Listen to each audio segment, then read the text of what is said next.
राज्य निर्वाचन आयोग के द्वारा नगर निकाय चुनाव की अधिसूचना जारी होने के बाद उत्तर बिहार का वह क्षेत्र मुजफ्फरपुर जहां के चुनाव के लिए ही नगर विकास विभाग ने चुनाव में फेरबदल किया। अब चुनाव जो पहले वार्ड पार्षद करते थे, अब डायरेक्ट आम जनमानस वोट करके मेयर और उप महापौर की चुनाव करेंगे। पूरे खास प्रकरण पे शहर के एक युवा उम्मीदवार विशाल कुमार हैं हमारे साथ, बातचीत करेंगे कि अचानक चुनाव में आना क्या कुछ मुद्दा होगा, ज़मीन पे लोगों से कैसे जुड़ेंगे और मुजफ्फरपुर शहर जो स्मार्ट सिटी में मशहूर है, स्मार्ट सिटी परियोजना को धरातल से जोड़ने के लिए क्या कुछ रोड मैप होगा, क्या कुछ डीपीआर होगा।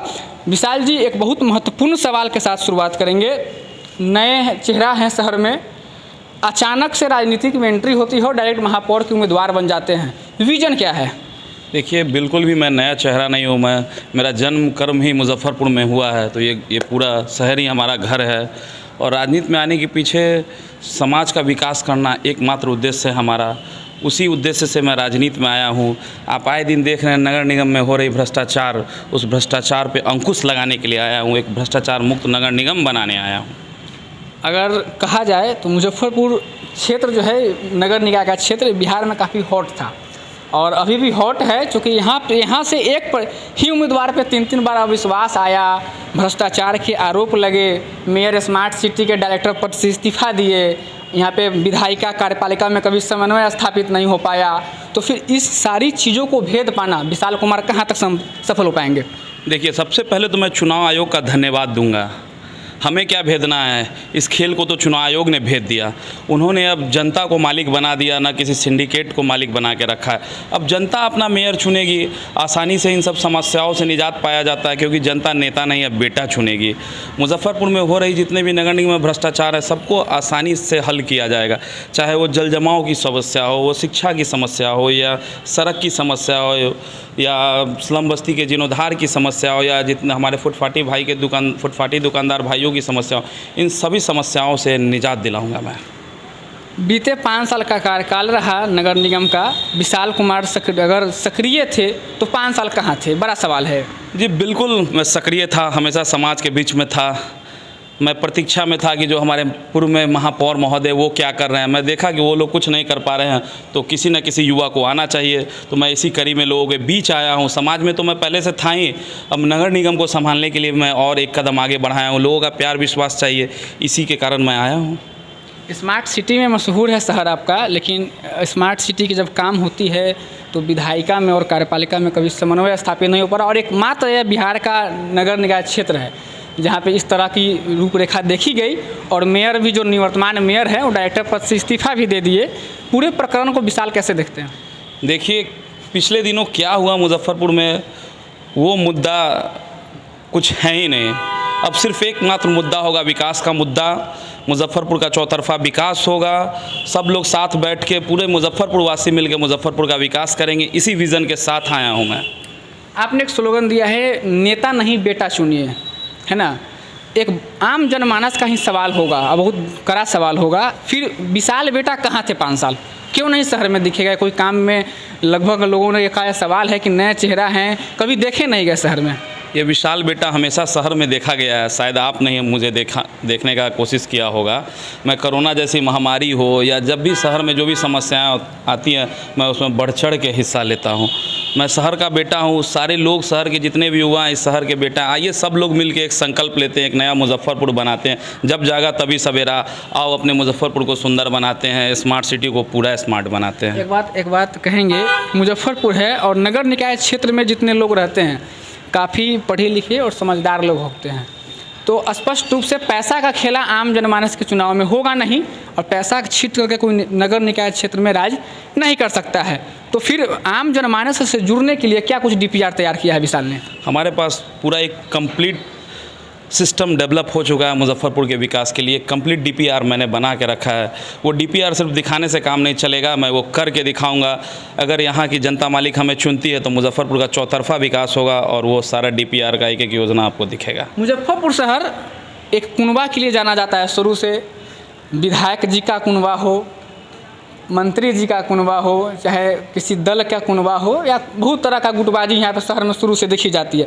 विशाल को किसका आशीर्वाद प्राप्त? देखिए, कोई कुनवा इस बार काम नहीं करेगा, इस बार विकास का कुनवा काम करेगा और उसी मुद्दे को लेके मैं जाऊंगा। मुझे नहीं मालूम कौन कुनवा कितना सक्रिय रहता है। अपना कुनवा विकास का कुनवा है, विकास करूंगा, इसी विज़न के साथ लोगों के बीच में जा रहा हूं।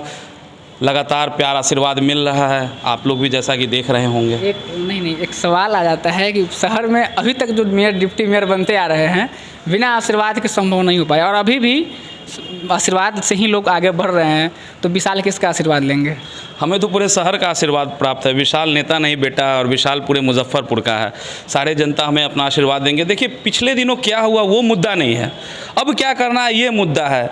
चुनाव आयोग ने एक अवसर दिया है आम नागरिकों की, रिमोट कंट्रोल से चलने वाले मेयर को ध्वस्त कीजिए, जनता के कंट्रोल से चलने वाले मेयर को बनाइए।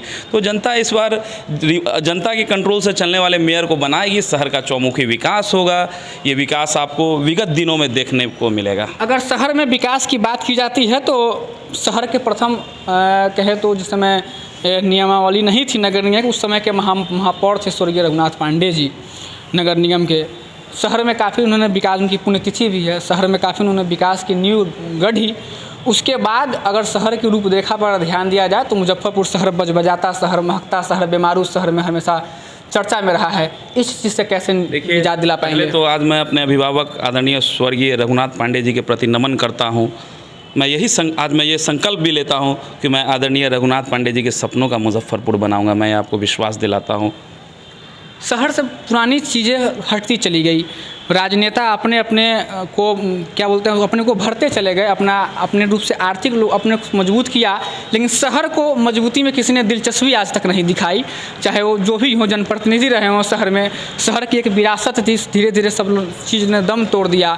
लोग आज भी देखिएगा तो जल जमाव की समस्या एक प्रबल समस्या है। फर्दो नाला की जब कोई अधिकारी उड़ाही करता है तो जनप्रतिनिधि पत्र लिख देते हैं, बजट पास होने के लिए भी सवाल खड़ा हो जाता है। ये पूरे प्रकरण अगर देखा जाए तो लगता नहीं है कि विशाल को परेशानी होगी मेयर बनने के बाद भी? कोई परेशानी नहीं होगी। एक कार्य समिति बनाया जाएगा, जितने भी सक्रिय लोग हैं समाज के अच्छे विचारक हैं, उन सभी लोगों को बैठा के एक कार्य समिति बनाया जाएगा। वो कार्य समिति ही निर्णय करेगी शहर में किस किस कार्यों पर कार्य करना है, और चौतरफा विकास होगा। कुछ मुद्दा नहीं होगा, क्योंकि इस बार जो मेयर बनेगा वो रिमोट कंट्रोल वाला मेयर नहीं होगा, जनता के कंट्रोल वाला मेयर होगा। और आप जानते हैं लोकतंत्र में हर चीज़ जनता के हाथ में है, तो फिर विकास ही विकास होगा। अखबार के तरीके से अगर देखा जाए तो 5 किंग मेकर सामने आ रहे हैं इस चुनाव में। नाम गिना देते हैं, सुरेश शर्मा जी हैं, विजेंद्र चौधरी जी हैं, रंजन कुमार हैं, दिनेश सिंह हैं और ऑक्सीजन बाबा हैं। किसके साथ? सभी अभिभावकों को मेरा प्रणाम। यहाँ पे एक किंग मेकर है, मुजफ्फरपुर की सारी जनता किंग मेकर है, और जनता हमें अपना पूरा आशीर्वाद देगी और मैं पूरा विकास करूँगा मुजफ्फरपुर का। मेरा कार्य बोलेगा, मैं क्या बोलूँ।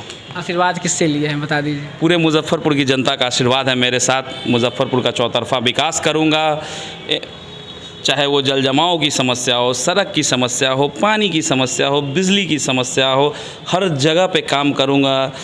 शिक्षा व्यवस्था, हर वार्ड में जितने भी स्कूल हैं सारे स्कूल को सही ढंग से संचालित करवाऊँगा। हर मोहल्ले में, हर वार्ड में एक मोहल्ला क्लिनिक खुलवाऊँगा।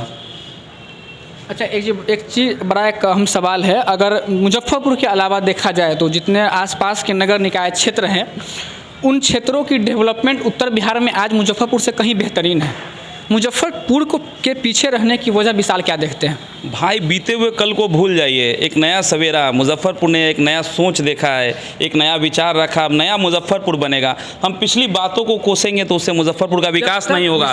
कहते हैं जब जागा तभी सवेरा। आओ एक संकल्प लेते हैं, नया मुजफ्फरपुर बनाते हैं। आइए एक मुहिम से जुड़ते हैं, अपने स्मार्ट सिटी को पूरा स्मार्ट बनाते हैं। जब तक हम परेशानी नहीं जानेंगे, शॉर्ट कहाँ लग रहा है वो नहीं जानेंगे, फिर हम कैसे और पूरे सर्किल में? भाई, मुजफ्फरपुर में एक समस्या नहीं है, 100 समस्या है। सारी समस्याओं को मैं देख रहा हूँ, सारी समस्याओं पे काम किया जाएगा। क्या जल जमाव की समस्या को ठीक कर लेने से सिर्फ ठीक हो जाएगा, या बिजली की समस्या या सड़क?